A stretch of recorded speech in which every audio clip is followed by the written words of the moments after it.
Aku akan cerita ke teman-teman semua pengalaman pertama aku konsultasi ke dokter gizi, apa aja yang dibicarain selama konsultasi, dan juga bagaimana hasilnya setelah 2 minggu. Penasaran kan? Jangan lupa tonton sampai akhir videonya.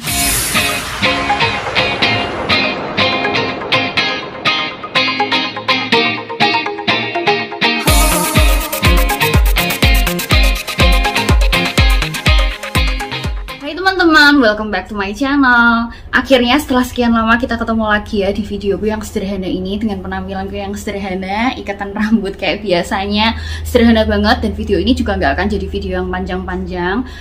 Jadi selama aku tidak buat video selama 3 bulan kurang lebih ya, itu sebetulnya aku juga masih tetap menjalankan pola hidup sehat yang selama ini memang masih aku jalani.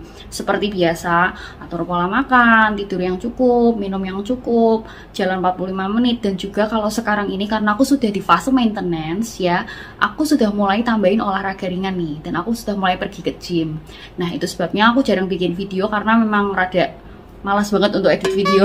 Maafin aku teman-teman, tapi karena banyak yang minta, karena mungkin banyak dari kalian yang sudah follow Instagramku ya, dan kalian ngerti kalau aku ini ada konsultasi dengan salah satu dokter gizi yang juga dikenal dengan Kak Tia Aristia tentunya. Jadi aku memutuskan untuk sharing pengalamanku konsultasi ke dokter gizi itu seperti apa. Buat sebagian besar kalian yang memang sudah follow Instagramku pasti sudah tahu dong bocoran siapa sih dokter gizi tempat aku konsul. Nah itu adalah Dokter Yusri dari klinik DRYD. Betul sekali. Alasanku kenapa aku akhirnya memutuskan untuk konsultasi ke dokter gizi adalah karena aku merasa ingin coba pengalaman yang baru ya.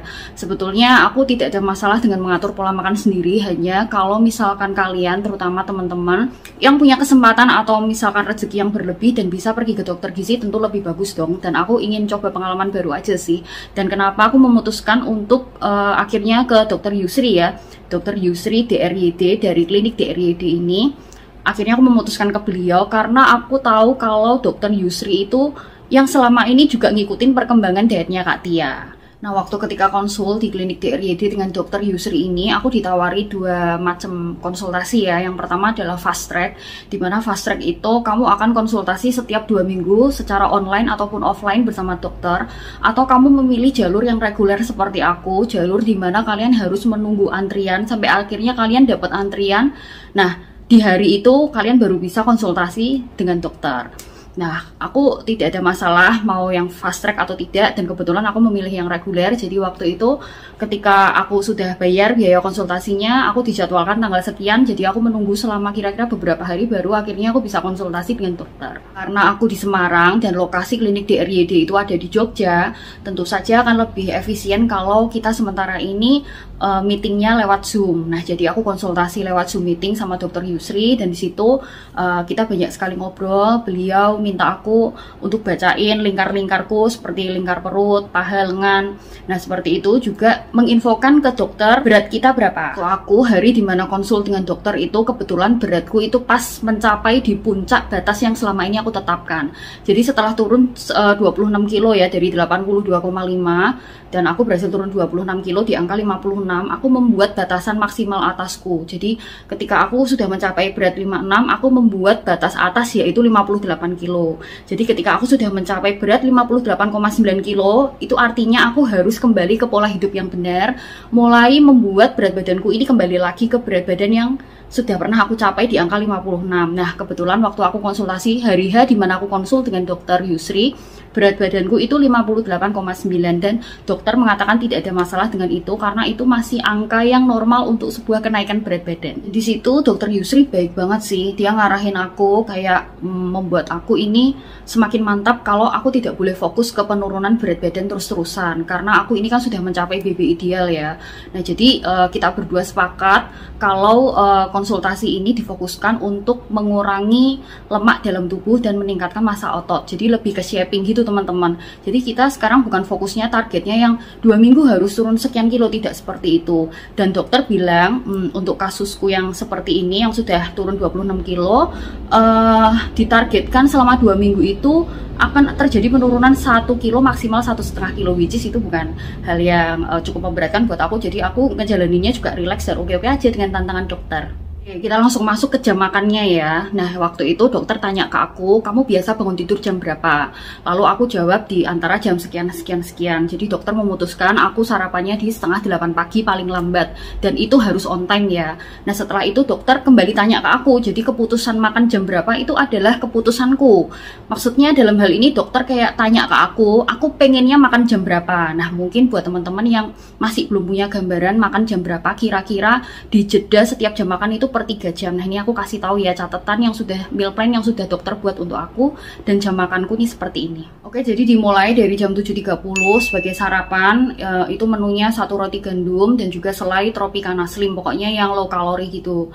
Dan biasanya kan aku pakai madu, kebetulan karena dokter ngasih selai, aku merasa ya udahlah, boleh juga lah gitu.